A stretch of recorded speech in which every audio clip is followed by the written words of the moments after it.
Llega el momento, nosotros hablamos de que hay una situación que se ha puesto sobre el tapete a propósito de la terrible noticia, de la desafortunada noticia de la...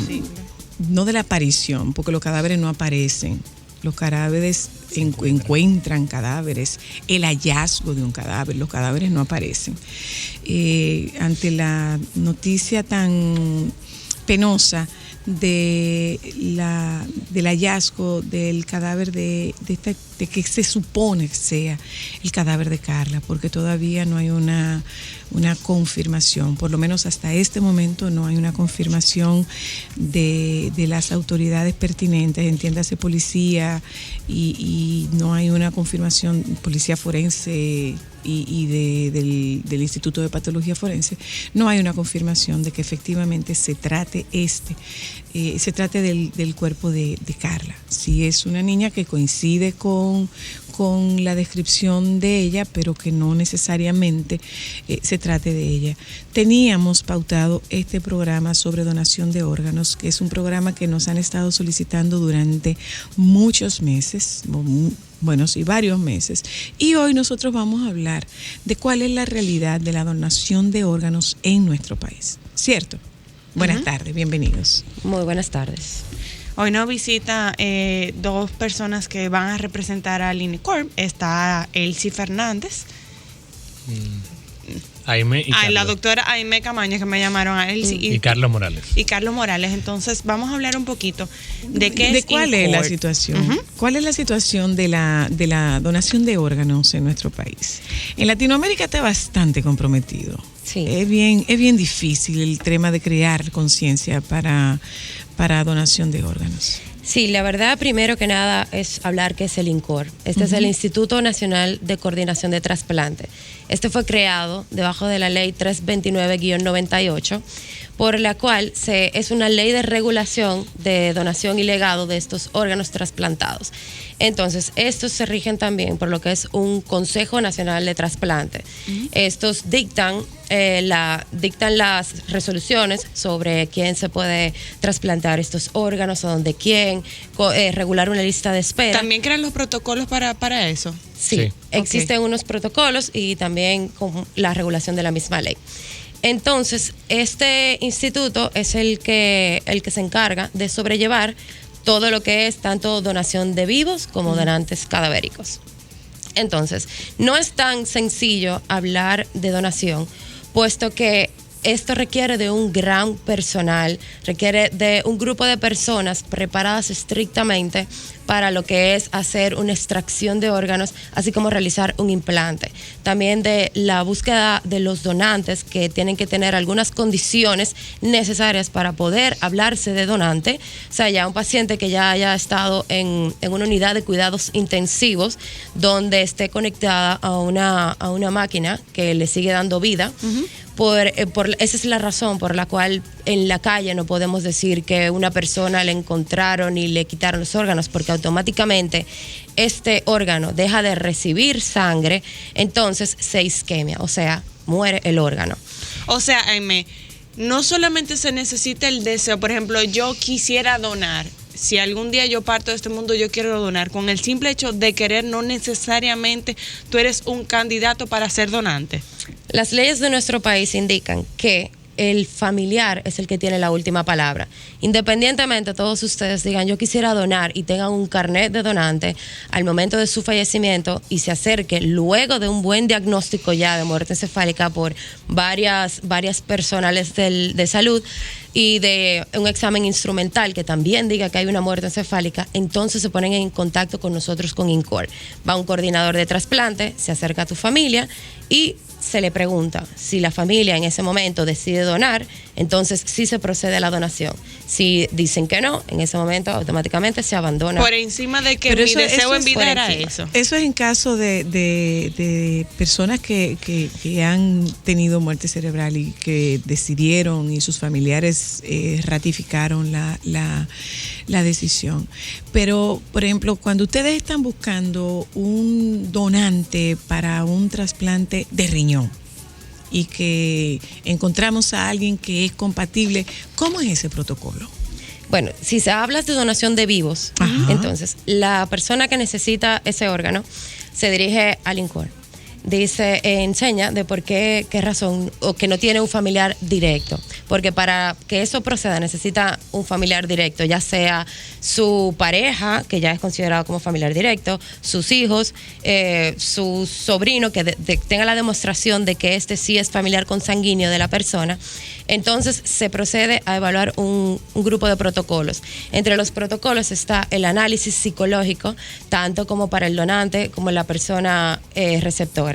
Al donante sí se le cuestiona bastante y sé de por qué quiere donar, cuáles son los motivos, ya que la donación es un acto altruista y de amor que hace una persona. En algunos casos. Por ende, si nosotros... Porque hay otro caso en lo que se vende. Exacto. Si, por ejemplo, nosotros nos damos cuenta de que hay algo... No es altruista. Es que no es de algo altruista, entonces automáticamente la donación se cancela. Ok. Entonces no es posible, por ejemplo, no eso es que se hace de yo quiero con eso mi que se hace de colocar en internet la venta de mi riñón. No, eso está prohibido aquí en por nuestro ley. país no es posible. Eso está penalizado por la ley. En República Dominicana está penalizado por la ley. O sea que una pregunta, pero si yo tengo un vecino... Tampoco puede ser, perdón Ámbar, tampoco puede ser una donación, digamos que... no es ilegal, tampoco se trata de una donación que se haga a la sombra de la ilegitimidad o de la oscuridad, porque se necesita de un equipo importante para hacer una donación de órganos. Claro. Bueno, mira, primero que nada... O una venta. Sí, pero por ejemplo, es imposible tú realizar un trasplante de manera clandestina, ya que eso requiere de un centro hospitalario que contenga las condiciones, la preparación, la instrumentación, que nada de eso es barato, requiere de líquidos de conservación que se traen de fuera y son de altísimo costo. Aparte de eso, necesita un personal preparado, de cirujanos, de enfermeros, de coordinadores de trasplantes. Esto si la intención es preservar el órgano. Pues si la intención es no preservarlo, sí, pero me la puedo jugar. Pero, por ejemplo, recuerda que, como te dije ahorita, debe ser un paciente dentro de una unidad de cuidados intensivos con un grupo de características con el que pueda ser llevado. O sea que yo de repente no puedo ser beneficiaria porque llegó una persona y en este momento, bueno, hay una muerte cerebral.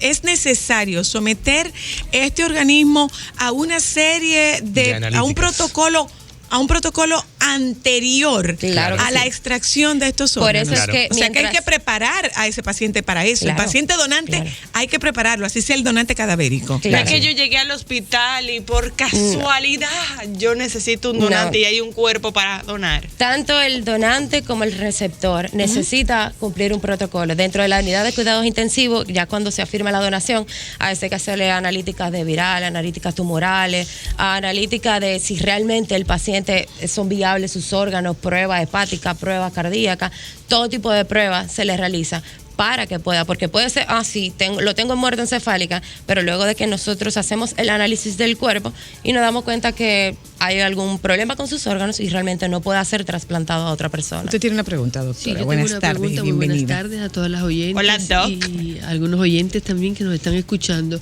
Este es un tema muy interesante porque hemos visto, por ejemplo, que los países desarrollados, y tengo evidencia de que España, por ejemplo, es uno de los países donde más trasplantes se hacen. Es así. Y bueno, qué bueno bueno porque se pueden salvar muchas vidas.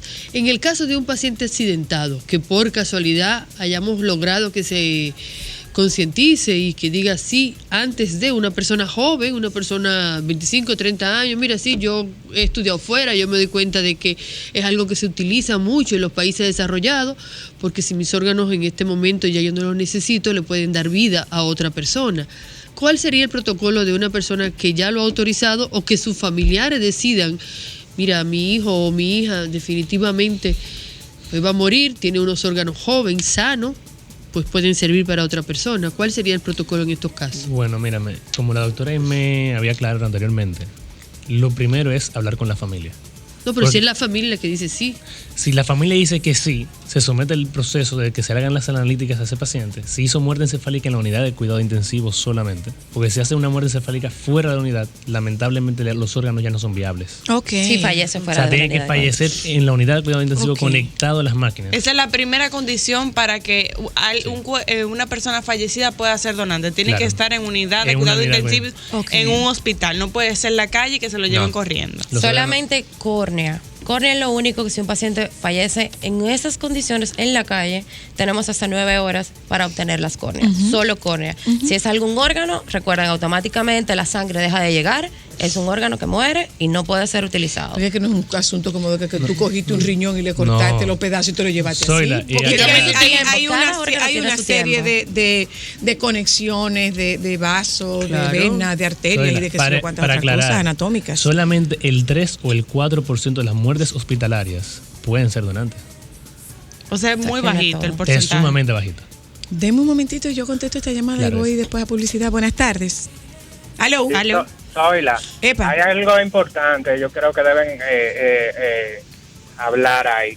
¿Cómo yo sé que no es que los médicos van a negociar con esos órganos de mi familia? Porque supuestamente voy a decirle a mi hermano, a alguien que murió, ¿verdad?, que usen esos órganos para salvar otra vida o para darle esos órganos a alguien que lo necesita. Pero como yo no sé que detrás de cortinas todos los doctores lo que están haciendo negocio y van a negociar con esos órganos. Ok, está bien, gracias. Respondemos su pregunta después de la publicidad y ya venimos.